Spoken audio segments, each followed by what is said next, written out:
Hello learners, welcome to Sure Question Academy. Please watch the videos, like and subscribe to the channel.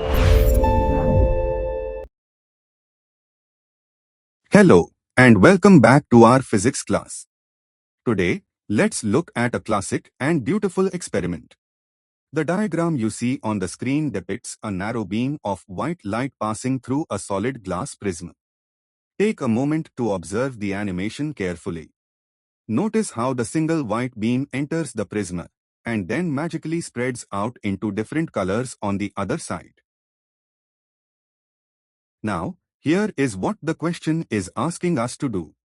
First, we need to name the specific optical phenomenon that is taking place here. And second, we have to explain the scientific cause behind it. Why exactly does white light behave this way? Let's uncover the answer. This beautiful splitting of white light into a band of colors has a specific scientific name. It is called the dispersion of light. Remember this term, dispersion. It simply means splitting. But why does dispersion happen? Let's break down the explanation to understand the scientific reason behind it. Our first point, when white light enters the prism, it splits. Why? Because white light is actually a mixture of many different colors. And when they hit the glass, these constituent colors do not deviate or bend equally. They each take their own path. This brings us to the core reason. Why do they bend differently? It is because different colors of light travel at different speeds the moment they enter a denser medium, like glass. In a vacuum, they all travel at the exact same speed, but inside the glass, it's a race where everyone runs at a different pace. So, what determines their speed? The extent of this bending, or deviation, depends directly on the wavelength of each specific color of light. Wavelength is the key player here. Let's look at the extremes, starting with violet. Violet light has the shortest wavelength among the visible colors.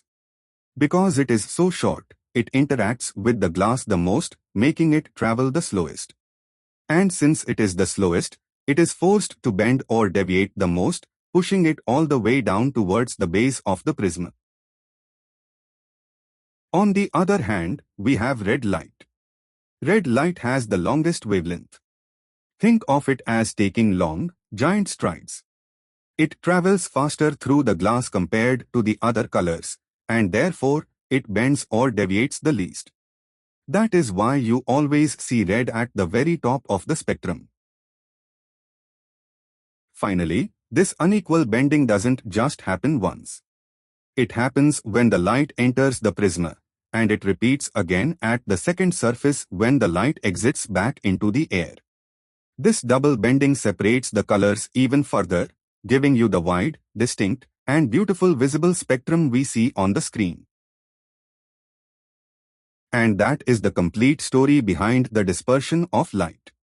I hope this detailed explanation made it perfectly clear for you.